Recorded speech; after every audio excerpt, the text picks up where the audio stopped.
जब आदमी मरता है तो मरने के साथ ही आभामंडल क्षीण होना शुरू हो जाता है।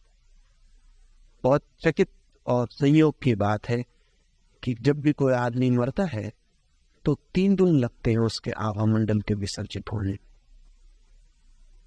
हजारों साल से सारी दुनिया में मरने के बाद तीसरे दिन का बड़ा मूल्य रहा। जिन लोगों ने उस तीसरे दिन को, तीसरे को इतना मूल्य दिया था, उन्हें किसी न किसी तरह इस बात का अनुभव होना ही चाहिए, क्योंकि वास्तविक मृत्यु तीसरे दिन घटित होती है। इन 3 दिनों के बीच किसी भी दिन वैज्ञानिक उपाय खोज लेंगे तो आदमी को पुनरुज्जीवित किया जा सकता है। जब तक आभामंडल नहीं खो गया तब तक जीवन अभी शेष है। हृदय की धड़कन बंद हो जाने से जीवन समाप्त नहीं होता। इसलिए पिछले महायुद्ध में रूस में 6 व्यक्तियों को हृदय की धड़कन बंद हो जाने के बाद पुनरुज्जीवित किया जा सका। जब तक आभामंडल चारों तरफ है तब तक व्यक्ति सूक्ष्म तल पर अभी भी जीवन में वापस लौट सकता है। अभी सेतु कायम, अभी रास्ता बना है वापस लौटने का। जो व्यक्ति जितना जीवंत होता है उसके आसपास उतना बड़ा आभामंडल होता है। हम महावीर की मूर्ति के आसपास अगर एक आभामंडल निर्मित करते या कृष्ण या राम या क्राइस्ट के आसपास, तो वो सिर्फ कल्पना नहीं, वो आभामंडल देखा जा सकता है। और अब तक तो केवल वे ही देख सकते थे जिनके पास थोड़ी गहरी और सूक्ष्म दृष्टि हो, मिस्टिक्स, संत। लेकिन 1930 में एक अंग्रेज वैज्ञानिक ने अब तो केमिकल, रासायनिक प्रक्रिया निर्मित कर दी है जिससे प्रत्येक व्यक्ति, कोई भी, उस माध्यम से, उस यंत्र के माध्यम से दूसरे के आभामंडल को देख सकता है। आप सब यहां बैठे हैं, प्रत्येक व्यक्ति का अपना निजी आभामंडल है। जैसे आपके अंगूठे की छाप निजी है, वैसे ही आपका आभामंडल भी निजी। और आपका आभामंडल आपके संबंध में वो सब कुछ कहता है जो आप भी नहीं जानते। आपका आभामंडल आपके संबंध में वे बातें भी कहता है जो भविष्य में घटित होंगी। आपका आभामंडल वे बातें भी कहता है जो अभी आपके गहन अचेतन में निर्मित हो रही हैं, बीज की भांति कल खिलेंगी और प्रकट होंगी। मंत्र आभामंडल को बदलने की अमूल प्रक्रिया है। आपके आसपास की स्पेस और आपके आसपास का इलेक्ट्रोडायनेमिक फील्ड बदलने की प्रक्रिया है। और प्रत्येक धर्म के पास एक महामंत्र है, जैन परंपरा के पास नमोकार है। श्रीजनक घोषणा, ऐसो पंच नमकारो सर्व पावक प्रनाश, सब पाप का नाश कर दे, ऐसा महामंत्र है नमोकार। ठीक नहीं लगता? नमोकार से कैसे पाप नष्ट हो जाएगा? नमोकार से सीधा पाप नष्ट नहीं होता है, लेकिन नमोकार से आपके आसपास का इलेक्ट्रोडायनेमिक फील्ड रूपांतरित होता है और पाप करना असंभव हो जाता है। क्योंकि पाप करने के लिए आपके पास एक खास तरह का आभामंडल चाहिए। अगर इस मंत्र को सीधा ही सुनेंगे तो लगेगा कैसे हो सकता है, एक चोर ये मंत्र पढ़ लेगा तो क्या होगा, एक हत्यारा ये मंत्र पढ़ लेगा तो क्या होगा, कैसे पाप नष्ट हो जाए। पाप नष्ट होता है इसलिए कि आप पाप करते हैं, उसके पहले आपके पास एक विशेष तरह का पाप का आभामंडल चाहिए। उसके बिना आप पाप नहीं कर सकते। वो आभामंडल अगर रूपांतरित हो जाए तो असंभव हो जाएगी, पाप करना असंभव हो जाएगा। इन नमोकार कैसे उस आभामंडल को बदलता होगा? ये नमस्कार, ये नमन का भाव है। नमन का अर्थ है समर्पण। ये सात्विक नहीं है। ये नमो अरिहंतानम, ये अरिहंतों को नमस्कार करता है, ये सात्विक नहीं है। ये शब्द नहीं, ये भाव है। अगर प्राणों में ये भाव सगुण हो जाए कि अरिहंतों को नमस्कार करता हूं, तो इसका अर्थ क्या होता है? इसका अर्थ होता है जो जानते हैं उनके चरणों में सिर रखता हूं, जो पहुंच गए उनके चरणों में समर्पित करता हूं, जो पा गए हैं उनके द्वार पर मैं भिखारी बन के खड़ा होने को तैयार। किरलान की फोटोग्राफी ने ये भी बताने की कोशिश की है कि आपके भीतर जब भाव बदलते हैं तो आपके आसपास का विद्युत मंडल बदलता है। और अब तो ये फोटोग्राफ उपलब्ध हैं। अगर आप अपने भीतर विचार कर रहे हैं चोरी करने का, तो आपका आभा मंडल और तरह का हो जाता है, उदास, रिपर, खूनी रंगों से भर जाता है। आप किसी को गिर गए को उठाने जा रहे हैं, आपके आभा मंडल के रंग तत्काल बदल जाते। और उसमें एक महिला है नेल्या मिखालोवा। इस महिला ने पिछले 15 वर्षों में रूस में आमूल क्रांति खड़ी कर दी। और ये जान के हैरानी होगी कि मैं रूस के इन वैज्ञानिकों के नाम क्यों दे रहा हूं। कुछ कारण है।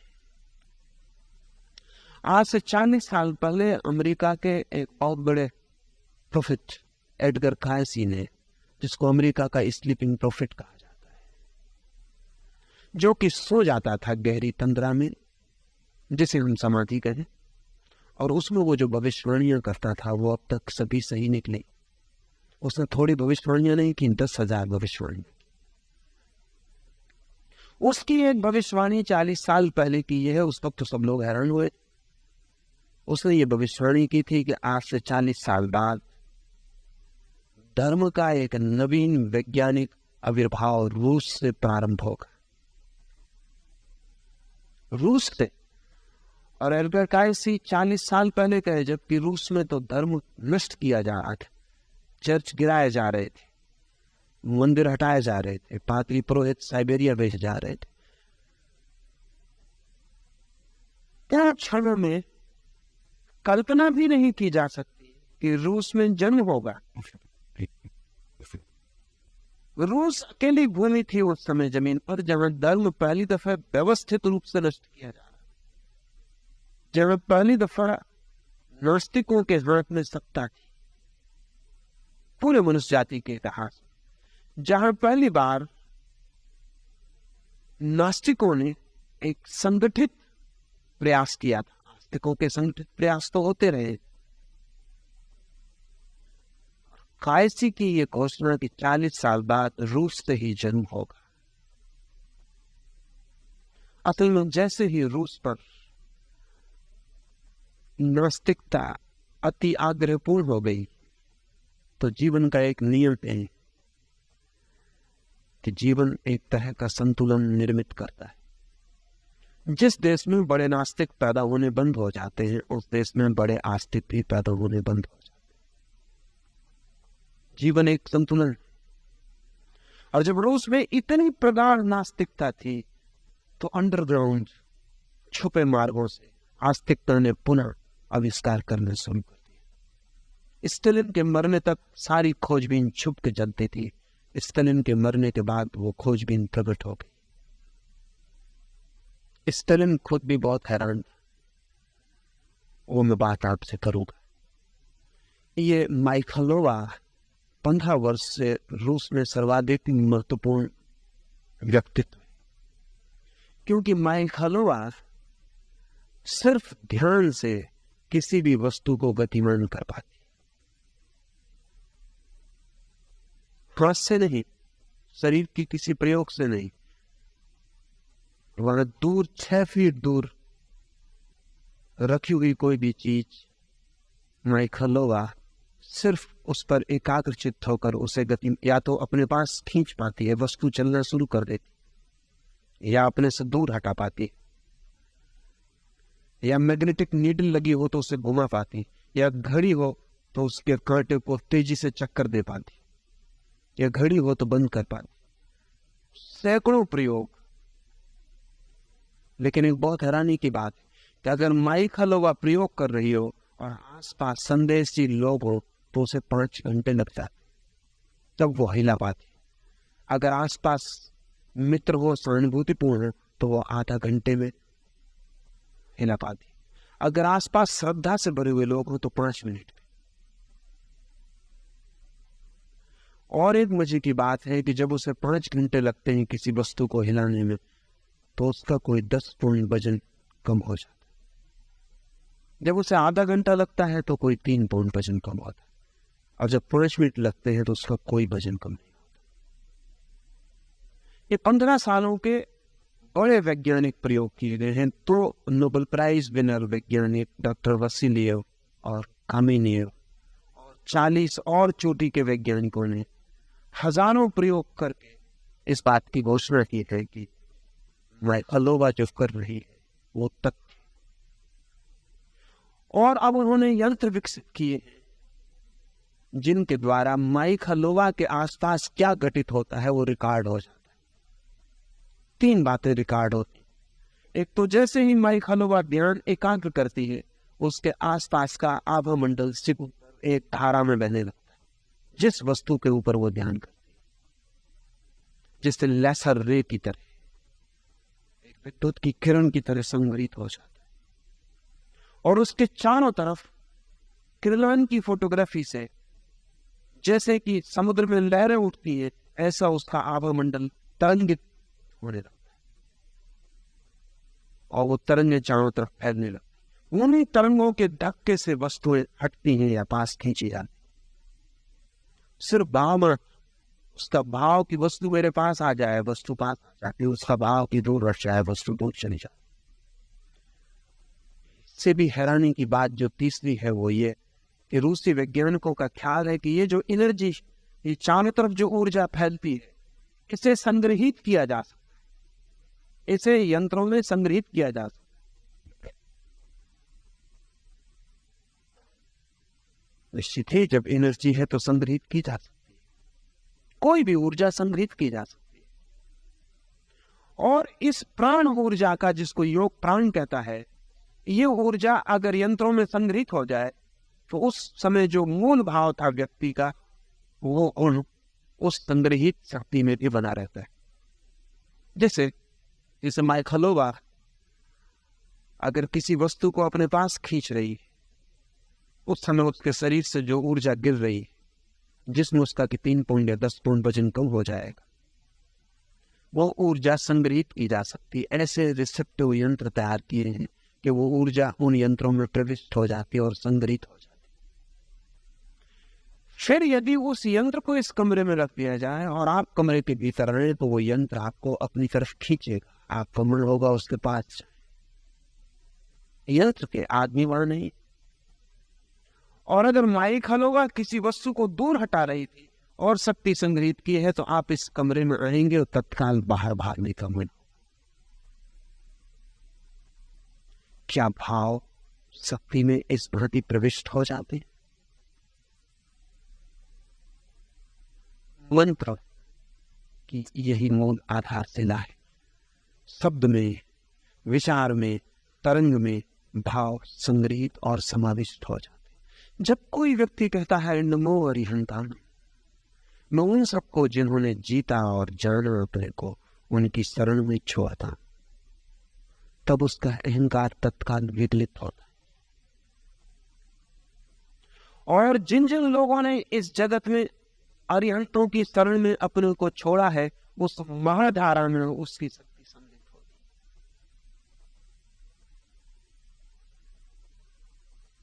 है। उस गंगा में वो भी एक हिस्सा हो जाता है। और इस चारों तरफ आकाश में इस अरिहंत के भाव के आसपास जो ग्रूव्स निर्मित हुए हैं, जो स्पेस में, आकाश में जो तरंगें संग्रहित हुई है, उन संग्रहित तरंगों में आपकी तरंग भी जोड़ करती है।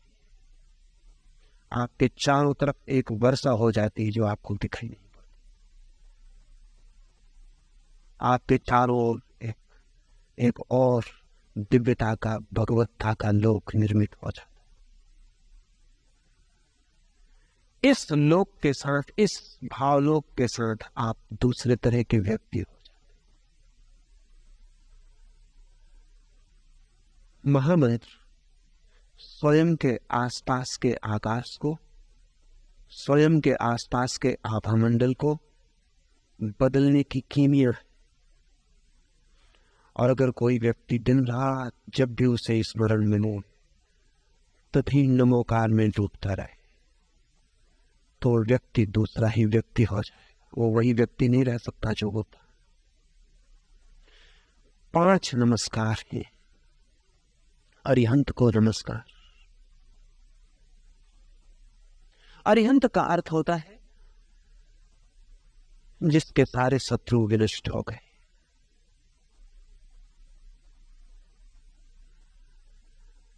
जिसके भीतर अब कुछ ऐसा नहीं रहा जिससे उसे लड़ना पड़ेगा, लड़ाई समाप्त हो गई। भीतर अब क्रोध नहीं जिससे लड़ना पड़े, भीतर अब काम नहीं जिससे लड़ना पड़े, भीतर अब लोभ नहीं जिससे लड़ना पड़े, अहंकार नहीं जिससे लड़ना पड़े, अज्ञान नहीं, वे सब समाप्त हो गए जिनसे लड़ाई थी। अब एक नॉन कॉन्फ्लिक्ट, एक निर्बंध अस्तित्व शुरू हुआ। अरिहंत शिखर जिसके आगे यात्रा नहीं। अरिहंत मंजिल है जिसके आगे फिर कोई यात्रा नहीं। कुछ करने को ना बचा जहां,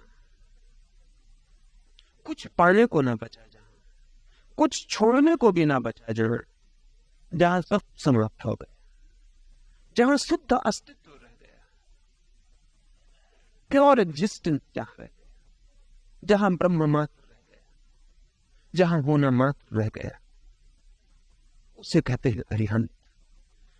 अद्भुत है ये बात भी, इस महामंत्र में किसी व्यक्ति का नाम नहीं, महावीर का नहीं, पार्श्वनाथ का नहीं, किसी का नाम नहीं, जैन परंपरा का भी कोई नाम नहीं। क्योंकि जैन परंपरा ये स्वीकार करती है कि अरिहंत जैन परंपरा में ही नहीं हुए और सब परंपराओं में हुए। इसलिए अरिहंतों को नमस्कार है, किसी अरिहंत को नहीं। ये नमस्कार बड़ा विराट है। संभवतः विश्व के किसी धर्म ने ऐसा महामंत्र इतना सर्वांगीण, इतना सर्वस्पर्शी विकसित नहीं किया है। व्यक्ति पर जैसे ख्याल ही नहीं है, शक्ति पर ख्याल है, रूप पर ध्यान ही नहीं है, वो जो अरूप सत्ता है उसी का ख्याल। अरिहंतों को नमस्कार। अब महावीर को जो प्रेम करता है कहना चाहिए महावीर को नमस्कार, बुद्ध को जो प्रेम करता है कहना चाहिए बुद्ध को नमस्कार, राम को जो प्रेम करता है कहना चाहिए राम को नमस्कार। पर यह मंत्र बहुत अनूठा है, ये बेजोड़ है, और किसी परंपरा में ऐसा मंत्र नहीं जो सिर्फ इतना कहता है अरिहंतों को नमस्कार, उन सबको नमस्कार जिनकी मंजिल आ गई। असल में मंजिल को नमस्कार, वो जो पहुंच गए। लेकिन अरिहंत शब्द निगेटिव है, नकारात्मक। उसका अर्थ है जिनके शत्रु समाप्त हो गए। वो पॉजिटिव नहीं, वो विधायक नहीं। असल में इस जगत में जो श्रेष्ठतम अवस्था है उसको निषेध से ही प्रकट किया जा सकता है, नेति नेति से ही। उसको विधायक शब्द नहीं दिया जा सकता। उसके कारण ही सभी विधायक शब्दों में सीमा आ जाती है, निषेध में सीमा नहीं होती। अगर मैं कहता हूं ऐसा है तो एक सीमा निर्मित होती है, अगर मैं कहता हूं ऐसा नहीं है तो कोई सीमा निर्मित नहीं की, कोई सीमा नहीं है कि तो सीमा है, तो है तो बड़ा छोटा शब्द, नहीं है बहुत विराट। इसलिए परम शिखर पर रखा है अरिहंत। सिर्फ इतना ही कहा है कि जिनके शत्रु समाप्त हो गए, जिनके अंतर्द्वंद विलीन हो गए, नकारात्मक, जिनमें लोभ नहीं, मोह नहीं, काम नहीं। क्या है ये नहीं कहा, क्या नहीं है जिनमें वो कहा। इसलिए अरिहंत बहुत वायवीय, बहुत एब्स्ट्रैक्ट शब्द है और शायद पकड़ में ना आए, इसलिए ठीक दूसरे शब्द में पॉजिटिव का उपयोग किया है। नमो सिद्धानंद। सिद्ध का अर्थ होता है वे जिन